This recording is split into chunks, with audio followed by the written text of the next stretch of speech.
Hello students, welcome to study our channel. हम पढ़ रहे हैं क्लास 12th की ज्योग्राफी का चैप्टर नंबर 4। ये इस चैप्टर का पार्ट फर्स्ट है और चैप्टर नंबर 4 है हमारा वर्ल्ड पॉपुलेशन स्ट्रक्चर। यानी इस चैप्टर में हम पॉपुलेशन स्ट्रक्चर की बात करेंगे। ये ज्योग्राफी का चैप्टर नंबर 4 है। तो what is the meaning of population structure? Population structure का क्या मीनिंग है कि जनरली द एज ग्रुप या एज स्ट्रक्चर जिसे कहें, ठीक है। Sex ratio means ratio between the mails and females. Population composition यानी कौन से लोग हैं रूरल एरियाज़ में रह रहे हैं और कितने लोग अर्बन एरियाज़ में रह रहे हैं, यानी रूरल और अर्बनाइजेशन जो पॉपुलेशन है उसका कंपोजिशन। देन लिटरेसी यानी जो टोटल वर्ल्ड की पॉपुलेशन है उसकी लिटरेसी कैसी है, एजुकेशन का लेवल है वो कैसा है। एंड देन ऑक्यूपेशनल स्ट्रक्चर यानी पूरे वर्ल्ड की जो पॉपुलेशन है उसका ऑक्यूपेशनल स्ट्रक्चर कैसा है। दीज आर द 5 कॉम्पोनेंट्स जिनको कि पॉपुलेशन स्ट्रक्चर में स्टडी किया जाता है। तो these are the 5 components of population which are studies under the population structure. Clear? तो इसमें हम बात करेंगे एज स्ट्रक्चर की, सेक्स रेशो की, population composition, literacy and occupational structure. Clear? जैसे कि हम अपने टॉपिक को स्टार्ट करने से पहले अपने फैमिली का एक एग्जांपल लेते हैं। सपोज ये हमारी फैमिली है, तो एज स्ट्रक्चर की बात करें तो एज स्ट्रक्चर में हमारी फैमिली में कुछ जो मेंबर होंगे वो बच्चे होंगे, ठीक है, यानी चाइल्ड ग्रुप होगा। कुछ जो लोग होंगे वो यूथ होंगे, यंग होंगे, ठीक है, और कुछ जो लोग होंगे वो कैसे होंगे, ओल्ड होंगे या फिर एल्डर होंगे, ठीक है। इस तरह से जिस तरह से हमारी फैमिली में 3 ग्रुप ऑफ एज स्ट्रक्चर हो गया कि चाइल्ड बच्चे होंगे, फिर यूथ होगा, फिर ओल्ड पर्सन होंगे, इसी तरह से पूरे वर्ल्ड की पॉपुलेशन को भी एज स्ट्रक्चर में 3 एज ग्रुप में डिवाइड किया गया है, ठीक है। तो हम इसकी बात करेंगे। सेक्स रेशो की जब हम बात करें तो सेक्स रेशो में हम क्या डिस्कस करेंगे, तो सपोज हमारी जो फैमिली है उस फैमिली में जो नंबर ऑफ फीमेल्स हैं और नंबर ऑफ मेल्स है, ठीक है। तो नंबर ऑफ फीमेल्स और नंबर ऑफ मेल्स का जो रेशो है उस रेशो को क्या कहते हैं, सेक्स रेशो। और जनरली जब वर्ल्ड पॉपुलेशन की बात करें तो ये 1000 मेल पे कैलकुलेट किया जाता है कि 1000 मेल पे हाउ मच द फीमेल कितनी है, ठीक है। क्लियर?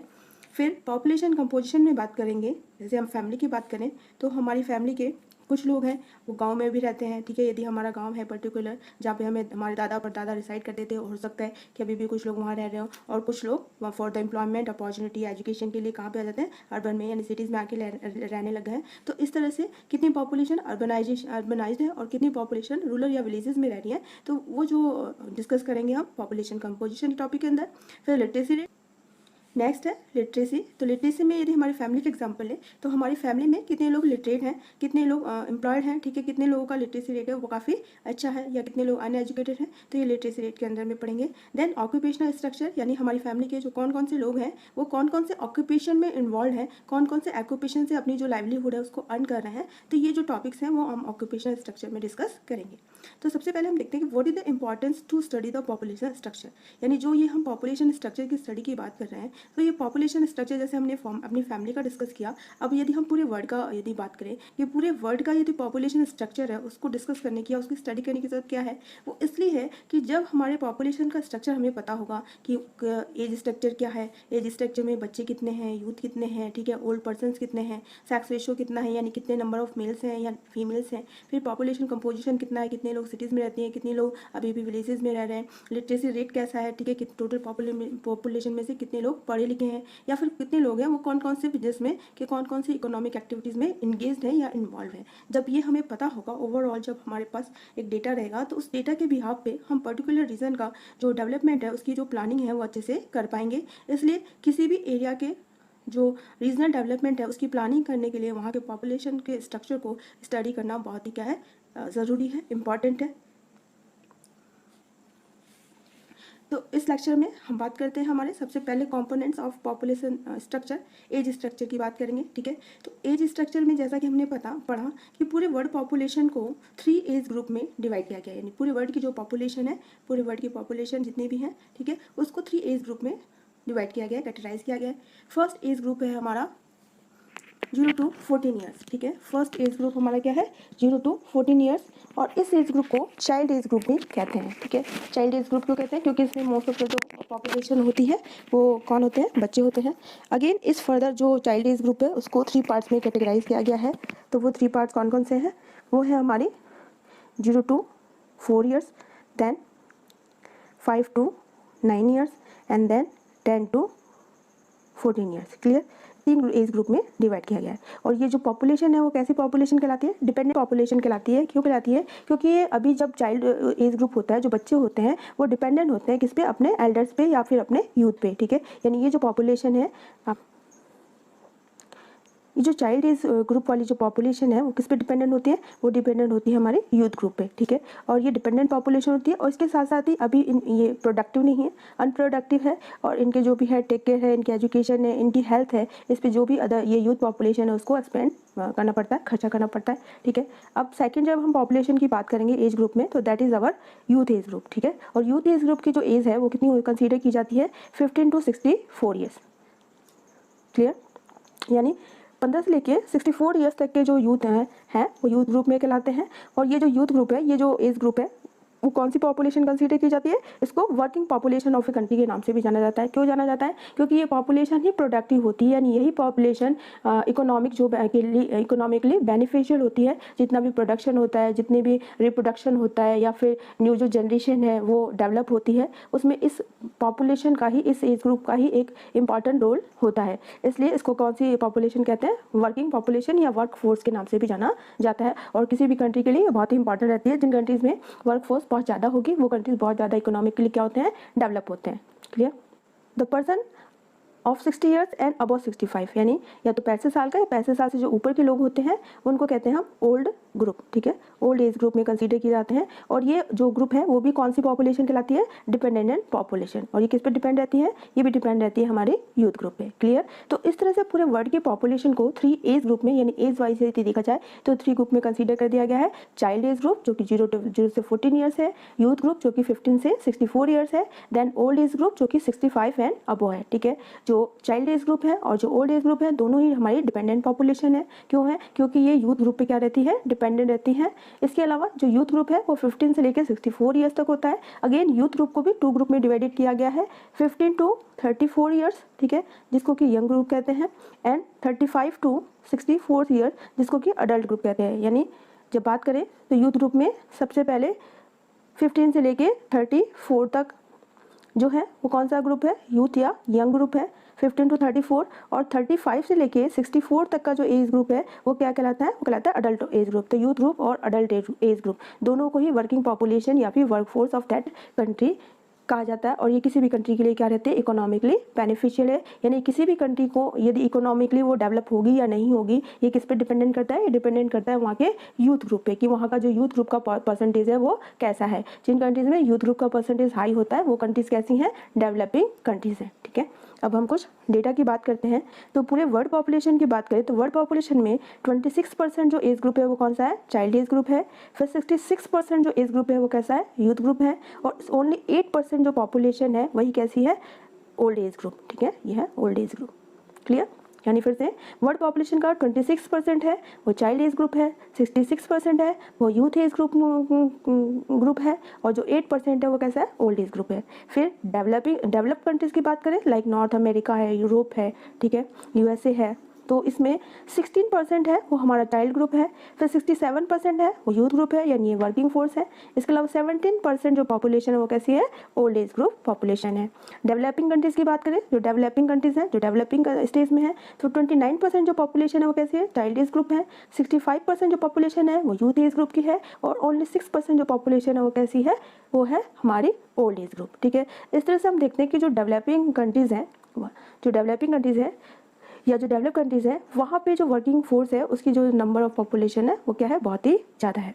तो ये जो हम चैप्टर पढ़ रहे हैं चैप्टर 4, इसी तरह से चैप्टर 14 में जब हम बात करेंगे तो चैप्टर 14 में जिस तरह से हम यहाँ पे वर्ल्ड पॉपुलेशन स्ट्रक्चर की बात कर रहे हैं तो चैप्टर 14 में इंडिया से रिलेटेड पॉपुलेशन स्ट्रक्चर की बात की जाएगी। तो सेम चीज़ें, बाकी चीज़ें हैं वो सेम रहेंगी, ठीक है। सिर्फ वहाँ पे डाटा है वो हमें, जैसे हम यहाँ पे वर्ल्ड लेवल का पॉपुलेशन डाटा डिस्क्राइब कर रहे हैं, वहाँ पे हम इंडिया और इंडिया के जो स्टेट्स हैं उनका जो डाटा है वो डिस्क्राइब करेंगे। तो ये चैप्टर 14 है और चैप्टर 4 इक्वल है। जिस तरह से चैप्टर 3 और चैप्टर 13 है वो इक्वल है। चैप्टर 3 में हमने वर्ल्ड पॉपुलेशन के डिस्ट्रीब्यूशन, डेंसिटी और ग्रोथ की बात की है, उसी तरह से चैप्टर 13 में हम इंडिया में पॉपुलेशन के डिस्ट्रीब्यूशन, डेंसिटी एंड ग्रोथ की बात करेंगे, ठीक है। तो अब इंडिया के सेंसस को देखिए, ये जो वर्ल्ड का सेंसस लिया है, ये डाटा लिया है, ये हमने सेंसस 2014 के अकॉर्डिंग लिया है। क्लियर। अब जब इंडिया की बात करें तो इंडिया के सेंसस जैसे कि हमें पता है 2011 सेंसस से भी काउंट किया जा रहा है। तो इसमें चाइल्ड एज ग्रुप देखें तो वो कितना है, यह 29.5%, जो कि हमें चैप्टर नंबर 14 में देखने को मिलेगा। फिर वर्किंग यूथ ग्रुप या वर्किंग पॉपुलेशन की बात करें तो इंडिया में कितना है, 62.5%, और ओल्ड एज ग्रुप की बात करें तो ये कितना है, 8%। इस तरह से इस डेटा को डिस्कस करने से हमें ये पता चलता है कि जो डेवलपिंग कंट्रीज़ हैं, ठीक है, जो डेवलपिंग कंट्रीज़ हैं वहाँ पे जो यूथ पॉपुलेशन है वो डेवलप कंट्रीज़ के कंपेयर में क्या है, ज़्यादा है, इंक्रीज़ है। ठीक है। इसके अलावा जहाँ पे भी ये जो पॉपुलेशन का जो स्ट्रक्चर है वो अनबैलेंस है, कंपोजिशन अनबैलेंस है, तो ये वहाँ की इकोनॉमिक के लिए क्या है, एक बहुत ही एडवर्स कंडीशन है। यानी जहाँ पे भी ये जो एज ग्रुप है, यूथ पॉपुलेशन है, एडल्ट ग्रुप में बहुत ज़्यादा अनबैलेंस होगा, ऊपर नीचे होगा, तो वहाँ की जो इकोनॉमिक जो प्रोग्रेस है वो कैसी रहेगी, अनबैलेंस रहेगी। क्लियर। अब हम बात करते हैं कि जो हमारा ओल्ड एज ग्रुप था, ठीक है, ये हमारा ओल्ड एज ग्रुप है जो कि age group of 65 years and above 65 था। तो कॉन्टिनेंट वाइज बात करें कि कहाँ पे हाईएस्ट है, तो सबसे ज़्यादा जो ओल्ड एज ग्रुप है वो कहाँ पे है, यूरोप में है, 14.6%। ये हमारा यूरोप है, तो यहाँ पे 14.6% के साथ नंबर 1 पे है। देन नॉर्थ अमेरिका में 12.5%, यहाँ North America 12.5%। Clear. Then Asia 5.8%, ये एशिया है, ठीक है, एशिया में 5.8%। एंड सबसे कम जो ओल्ड एज है वो कहाँ पे है, अफ्रीका में। क्लियर। विथ 3.2%। तो ये हमें याद रखना है कि 3.2% के साथ सबसे जो लोएस्ट कॉन्टिनेंट वाइज जो ओल्ड एज ग्रुप है वो कहाँ पे है, अफ्रीका में, और जो highest continent wise age group है वो कहाँ पे है, यूरोप में है। ठीक। नेक्स्ट हम कंट्री वाइज बात करें तो सबसे फर्स्ट नंबर पे है Japan with the population of 18.27%। Second पे है Germany 17.17%। Then France 16.21%। Then Britain 15.9%। और सबसे जो कम है हमारी old age group country wise वो कहाँ पे है, साउथ अफ्रीका में। ठीक है, यहाँ पे साउथ अफ्रीका है, ये हमारा जापान है। क्लियर। यहाँ पे हमारा ब्रिटेन है, ये फ्रांस है, यहाँ पे जर्मनी है, और ये हमारा कॉन्टिनेंट वाइज बात करें तो नॉर्थ अमेरिका, देन ये एशिया, ये यूरोप। क्लियर। इस तरह से हम डेटा को इजीली याद कर सकते हैं। इसमें आपको हाईएस्ट याद रखना है एंड लोएस्ट। ठीक है, दीज आर द इंपॉर्टेंट। कि हाईएस्ट कॉन्टिनेंट वाइज बात करें तो यूरोप में, लोएस्ट कॉन्टिनेंट वाइज बात करें तो कहाँ पे है, अफ्रीका में, ओल्ड एज ग्रुप। फिर इसी तरह से कंट्री वाइज बात करें तो हाईएस्ट जो है वो कहाँ पे है, 18.27% के साथ जापान में, और लोएस्ट कहाँ पे है, 2.3% अफ्रीका में। और उसमें भी जो यूटोपिया और जो सोमालिया जो कंट्रीज़ हैं वो बहुत ही ज़्यादा कम है यहाँ पे ओल्ड एज ग्रुप। अब बात करते हैं यूथ एज ग्रुप की। तो youth age group continent wise बात करें तो सबसे हाईएस्ट कहाँ मिलेगा, जहाँ पे ओल्ड एज ग्रुप कम है, यानी अफ्रीका में। क्लियर। 44.5% के साथ। फिर सेकंड प्लेस में साउथ अमेरिका 41.5% के साथ। थर्ड पे Asia with the population of 33.6%। और जो भी डेटा हम ये बात कर रहे हैं ये 2014 के सेंसस के बिहार पे कर रहे हैं, 2014। क्लियर। फिर नॉर्थ अमेरिका में है 22.5% एंड यूरोप में 21.6%। तो इस तरह से हम देख सकते हैं कि जो यूथ एज ग्रुप है, जिसको कि वर्क फोर्स के नाम से भी जाना जाता है, जो कि किसी भी कंट्री के लिए बहुत ही बेनिफिशियल है, बहुत ही इंपॉर्टेंट रखती है, उसके डेवलपमेंट में बहुत ही इंपॉर्टेंट रोल प्ले करती है। उसमें हाईएस्ट नंबर पे है अफ्रीका विद द 44.5% पॉपुलेशन, और लोएस्ट पे Europe with the 21.6% population. Country wise बात करें तो हाईएस्ट जो यूथ पॉपुलेशन है वो किसके पास है, यूएसए के पास 21.6% पॉपुलेशन। लोएस्ट की बात करें तो सबसे लोएस्ट कहाँ पे है, जापान में है विद द 14.3%। यानी सबसे कम जो वर्किंग जो फोर्स है, जो वर्किंग पॉपुलेशन है वो कौन सी कंट्री में, जापान में। और सबसे हाईएस्ट की बात करेंगे कंट्री वाइज तो वो कहाँ पे, यूएसए में। तो ये ऊपर वाला डेटा है कॉन्टिनेंट वाइज है, ठीक है, और नीचे वाला जो डेटा है वो कंट्री वाइज है। और जो भी डेटा हम डिस्कस कर रहे हैं according to the census 2014। Clear.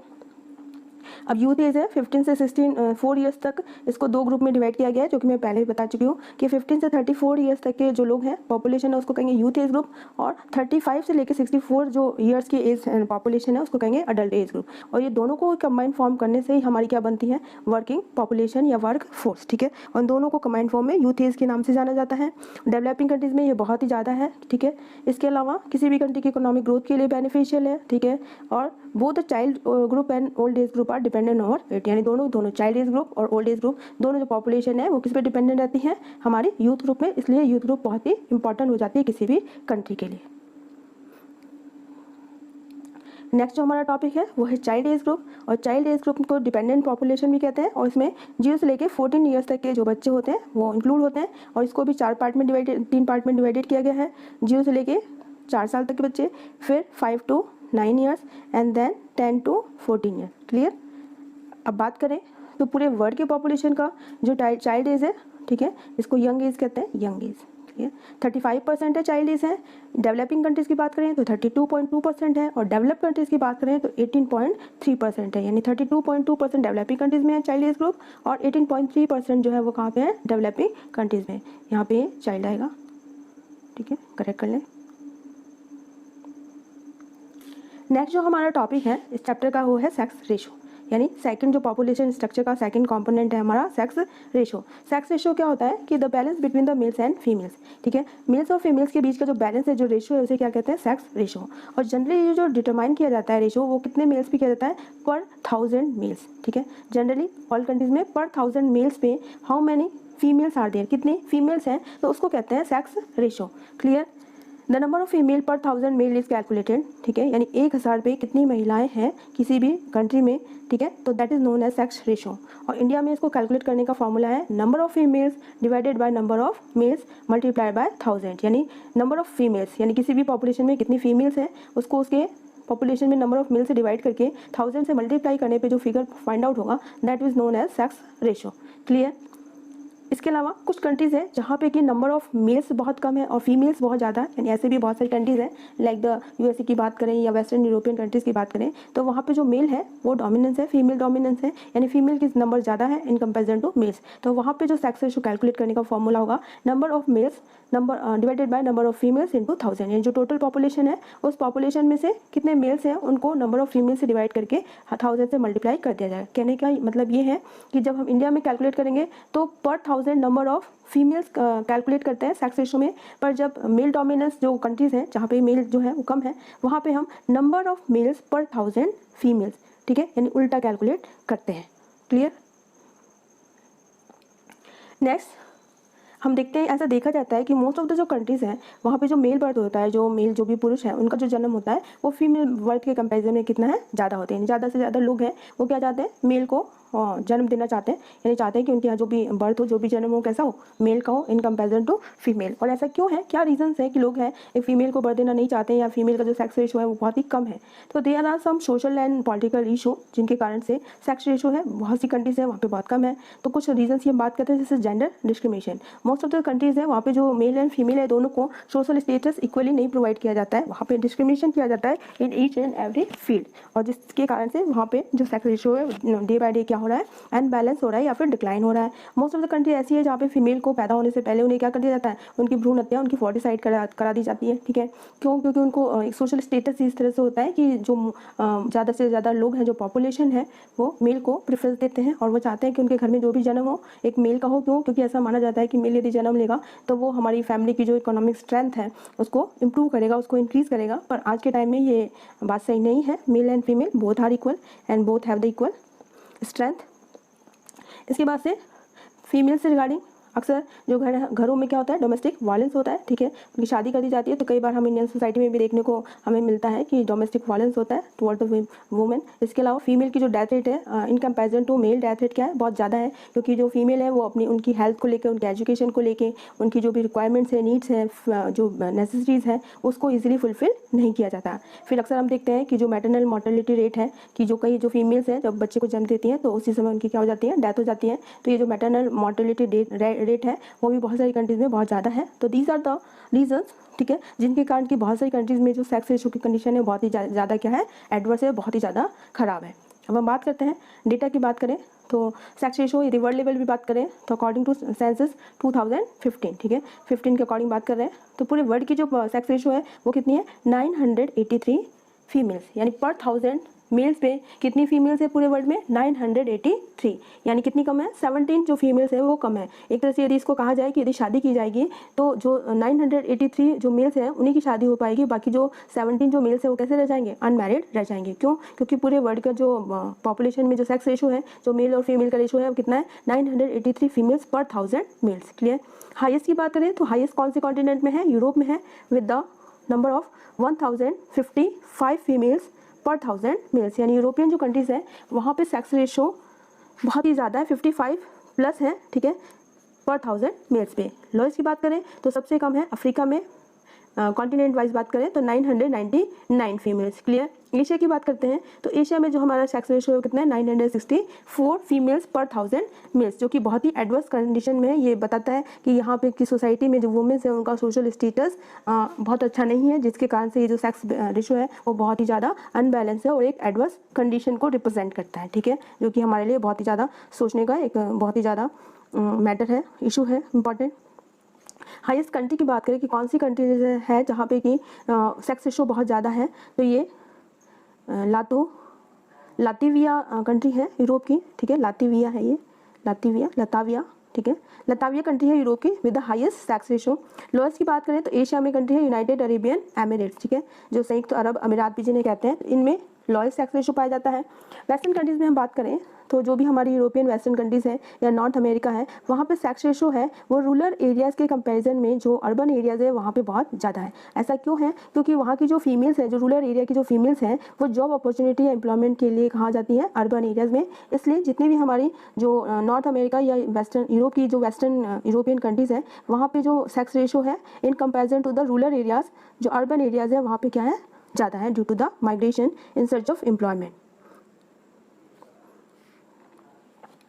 अब हम बात करते हैं कि इस तरह से हम देखते हैं कि ईच एंड एवरी कॉन्टिनेंट में या कंट्री में जो सेक्स रेशियोज़ का वेरिएशन हमें देखने को मिलता है। तो इस वेरिएशन के बिहाफ पे पूरे वर्ल्ड है उसको 4 पार्ट्स में हमने डिवाइडेड किया है in according to the sex ratio. तो सबसे पहले हम बात करेंगे उन कंट्रीज़ की, तो countries with the high sex ratio. High sex ratio यानी वहाँ पे जो नंबर ऑफ फीमेल्स है वो पर 1000 से ज़्यादा है। ठीक है, तो सेक्स रेशियो कितना होगा? मोर देन 1050, यानी 1050 से ज़्यादा जहाँ पे सेक्स रेशियो है तो उसे कहते हैं countries with high sex ratio. और कौन कौन सी कंट्रीज़ है? तो वेस्टर्न यूरोपियन कंट्रीज़, यानी यूरोप का जो भी ये पार्ट है उसका ये वेस्टर्न पार्ट। ठीक है, फिर हम बात करते हैं United State of America, this one, then Canada, यहाँ पे ये इसी में ऊपर कनाडा है। फिर southern region of South America, South America की बात करें तो इसका ये southern region. Clear. Number of female is high, जैसे कि हम पढ़ सके कि अर्बन एरियाज़ में जो है नंबर ऑफ फीमेल्स हाई है। क्यों है ये? क्योंकि जो फीमेल्स होती हैं वो रूरल एरियाज़ में इन सर्च ऑफ एम्प्लॉयमेंट या जॉब अपॉर्चुनिटी के लिए रूरल से कहाँ पे आ जाती है? अर्बन एरियाज़ में। इसलिए वेस्टर्न कंट्रीज़ ऑफ यूरोप, ठीक है, North America, then Canada and then southern countries of southern states of America, United State of America. यहाँ पे जो सेक्स रेशियो है कितना है? प्लस 1050, यानी 1050 से भी ज़्यादा। अब हम बात करते हैं countries with high sex ratio. ठीक है, हाई सेक्स रेशियो में हम कहाँ से कहाँ तक काउंट करेंगे? 1050 से 1000 तक, यानी 1000 से 1050 तक की सेक्स रेशियो के बीच में कौन कौन सी कंट्रीज़ हैं? तो उसमें हम बात करते हैं यूक्रेन की, बेलारूस की, पोलैंड की। ठीक है, यूक्रेन, बेलारूस, पोलैंड, ये सभी यूरोपियन कंट्रीज़ हैं।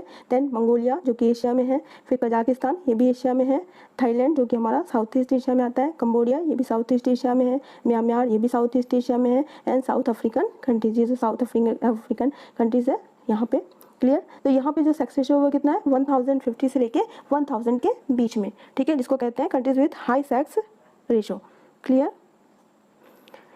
Now we talk about the countries with male dominance, यानी यहाँ पे जो नंबर ऑफ फीमेल्स है वो 1000 या 1000 से क्या है? कम है। तो सेक्स रेशियो 1000 या 950, 1000 से लेके 950 तक जहाँ पे सेक्स रेशियो होगा तो कंट्रीज कौन सी है? तो बात करते हैं ऑस्ट्रेलिया है, न्यूजीलैंड है, ये ऑस्ट्रेलिया, यहाँ पे ये न्यूजीलैंड है, देन चाइना, ठीक है, जैसे कि हम देख सकते हैं चाइना, देन कोरिया, यहाँ पे कोरिया है, देन मैक्सिको, यहाँ पे हम बात करें तो ये मैक्सिको है, देन ब्राज़ील, यहाँ पे हमारा ब्राज़ील है, देन ईरान, ईरान की बात करें तो इधर एशिया में ईरान, एंड क्यूबा, ठीक है, क्यूबा है। तो दीज आर द कंट्री जहाँ पे सेक्स रेशियो कितना है? 1000 to 950। क्लियर। तो हमें याद रखना है। Now countries having excessive male dominance, यानी जहाँ पे कि मेल डोमिनेंस है, यानी जो मेल है उनकी अधिकता है, मेल ज़्यादा नंबर में इन कंपेरिजन टू फीमेल। तो सेक्स रेशियो यहाँ पे कितना होता है? लेस देन 950, यानी इस तरह से हम देख सकते हैं कि 1000 मेल्स पे 950 से भी कम क्या होती हैं? फीमेल्स होती हैं। तो इम्बैलेंस पॉपुलेशन है।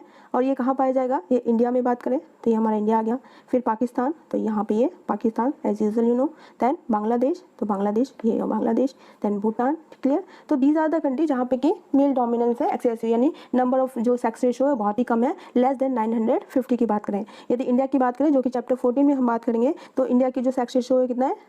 940, जो कि बहुत ही एडवर्स कंडीशन में है, बहुत ही एक इम्पॉर्टेंट इशू है जिसपे कि हमें सोचने की ज़रूरत है। और ये हमारे इंडिया के सोशल स्टेटस ऑफ वुमेन को रिप्रेजेंट करता है कि हमारे इंडिया में जो वुमेन की सोशल स्टेटस है वो अच्छी नहीं है, जिसके कारण से कि जो सेक्स रेशियो है वो पर 1000 से कितना कम है।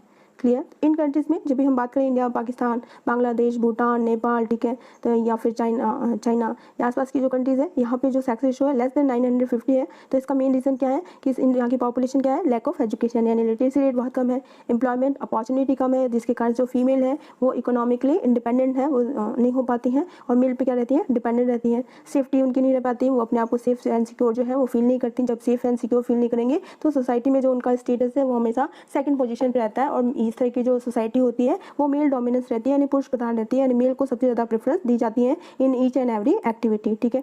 मेल की जो पोजीशन होती है सोसाइटी में वो रेस्पेक्टेबल होती है, उसको फर्स्ट प्रेफरेंस दी जाती है, इंपॉर्टेंस दी जाती है in comparison to women. That's why in this country there is the less than population या less than sex ratio is less than 950। तो ये हमारे दो टॉपिक थे चैप्टर 4 से रिलेटेड। इस टॉपिक में हमने एज जो स्ट्रक्चर है उसकी और सेक्स रेशो दो टॉपिक को कवर किया है। आगे आने वाले वीडियोस में हम इसके नेक्स्ट टॉपिक को कवर करेंगे। तो अब इन दोनों टॉपिक से रिलेटेड इंपॉर्टेंट क्वेश्चन है जो आपको सॉल्व करने हैं। तो सबसे पहला क्वेश्चन है which continent has the highest old population, यानी कौन सा कॉन्टिनेंट है जहाँ पे कि आपको हाईएस्ट जो ओल्ड एज ग्रुप है वो देखने को मिलता है। Next is which age group population is included in old age group, यानी ओल्ड एज ग्रुप में कौन सी एज ग्रुप के लोगों को इंक्लूड किया गया है, यानी उनका एज ग्रुप क्या होता है ये आपको बताना है। In which country there is highest percentage old person, कौन सी कंट्रीज है, कंट्री का नाम बताना है जहाँ पे कि जो ओल्ड पर्सन है या ओल्ड एज ग्रुप है उसका परसेंटेज बहुत ही हाईएस्ट है।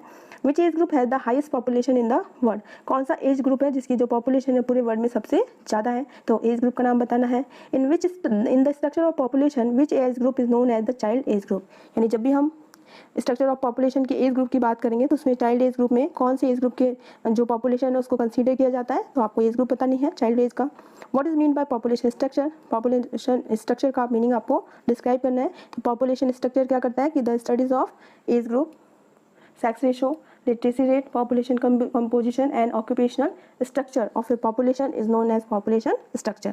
What is sex ratio? Sex ratio क्या होता है ये डिफाइन करना है, इसका फॉर्मूला लिखना है, ठीक है। What is the importance of age group? As group की इंपॉर्टेंस क्या है, यानी एज ग्रुप में पॉपुलेशन को डिवाइड करके उसकी स्टडी क्यों की जानी चाहिए, इसकी इंपॉर्टेंस आपको बतानी है। Express the word sex ratio, ठीक है, पूरे वर्ड की जो सेक्स रेशो है उसको आपको डाटा एक्सप्लेन करना है। नेक्स्ट क्वेश्चन है which continent has the highest population percent in youth age group, youth as group में कौन से कॉन्टिनेंट्स की हाईएस्ट पॉपुलेशन है। What is the average sex ratio of word का एवरेज सेक्स रेशो क्या है। Which continent has the highest sex ratio, कौन से कॉन्टिनेंट का सेक्स रेशो हाईएस्ट है। The age group of working population is, working population की age group क्या है। ये एक कॉलम है, कॉलम ए जिसमें कॉन्टिनेंट है, कॉलम बी सेक्स रेशो है। इनको आपको मैच करना है। ये आपकी बुक से मैंने लिया है और आप अपनी बुक में इसको देख के सॉल्व कर सकते हैं। इस वीडियो में मैंने इसको डिस्क्राइब नहीं किया है, इसलिए मैंने इसे इंपॉर्टेंट क्वेश्चन में रिवाइज किया है। नेक्स्ट क्वेश्चन है कि name the countries who has the highly sex ratio, जहाँ पे सेक्स रेशो 1015 से ग्रेटर है उन कंट्रीज़ के नाम बताने हैं। Name the countries which have the sex ratio between 1015 to 1000, ठीक है, जो हाईली जो सेक्स रेशो कंट्रीज हैं। Then name the countries with excessive male dominance, यानी मेल डोमिनेंस कंट्रीज़ के नाम आपको बताने हैं। तो ये 3 एक्स्ट्रा क्वेश्चन है जो इसमें नोट डाउन नहीं है, तो ये भी आपको सॉल्व करने हैं। तो स्टूडेंट्स ये था हमारा लेक्चर रिगार्डिंग द चैप्टर 4 जिसमें हमने एज स्ट्रक्चर और सेक्स रेशो की बात की है। आने वाले वीडियोस में हम इस चैप्टर से जो रिमेनिंग कंपोनेंट्स हैं उनकी बात करेंगे। तो यदि इन दोनों टॉपिक से रिलेटेड आपकी कोई प्रॉब्लम्स हो तो प्लीज़ कमेंट सेक्शन में कमेंट करके आप मुझसे पूछ सकते हैं। और यदि आपको ये वीडियो पसंद आए तो please like, share and subscribe करना ना भूलें। तो मिलते हैं हमारी नेक्स्ट ऑनलाइन क्लास में एक नए वीडियो के साथ। Thank you very much.